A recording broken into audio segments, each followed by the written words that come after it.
Now, I don't know whether this is a white people thing, and me coming from an Asian background, I'm not trying to be kind of like casually racist, but I did a reverse mortgage today for a client through a financial planner referral, and the client is Caucasian background, and they are planning to send their dad to a home.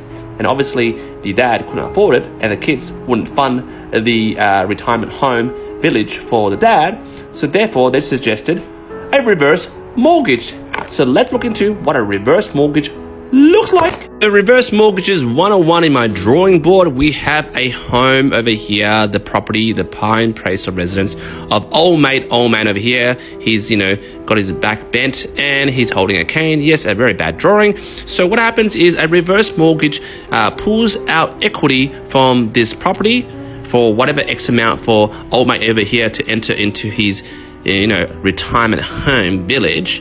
And then plus the accumulated interest. For example, the interest is around 6.69% for a period of years.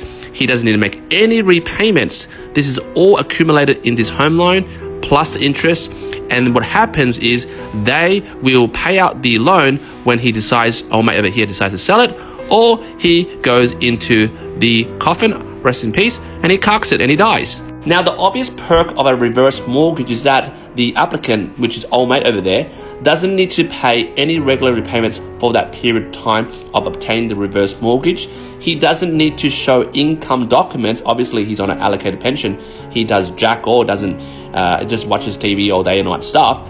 Has no income. There's no serviceability required. He just needs to agree to the terms and conditions of the reverse mortgage, and there you have it. Now, guys, you might be asking, what is the conditions, Q? What is the terms and conditions that this old mate has to agree by? Well, old mate over here is 79 years old. And according to this table, he can release up to 34% against his property. So here's the loan structure that I've set up for him. And obviously, I consulted his financial planner who said, green light to go ahead, Q. So basically, the purpose is a reverse mortgage. The old mate's house is in Kensington. Obviously, you can guess the value of the property, $3.5 million.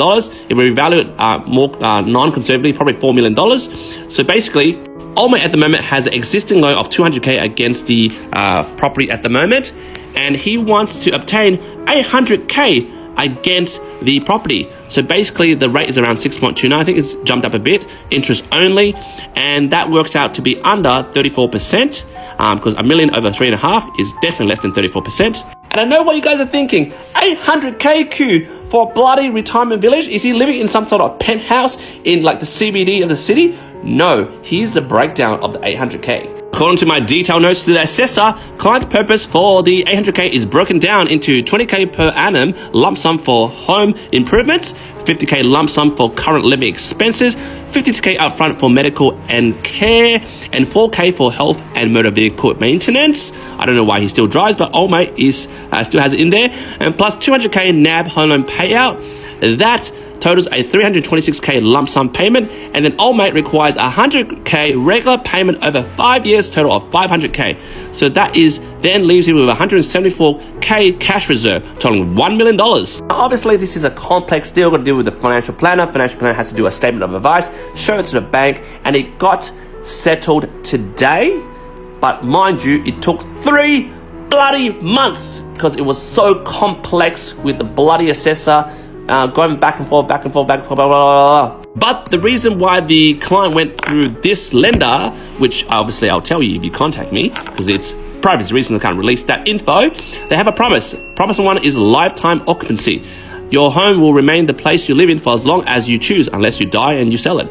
Promise number 2, no negative equity guarantee, which some negative reverse mortgage lenders don't do, is that these guys promise that the amount required to repay the loan will never exceed the net sale proceeds of the property, which is very reassuring. And promise number 3 is loan repayment. There is no requirement to make any loan repayments until the end of the loan. Now again, the loan is done and dusted, and I don't judge, but throughout the whole process, dealing with the kids, they seem to have this attitude that they just want to get this over and done with, send dad to a home.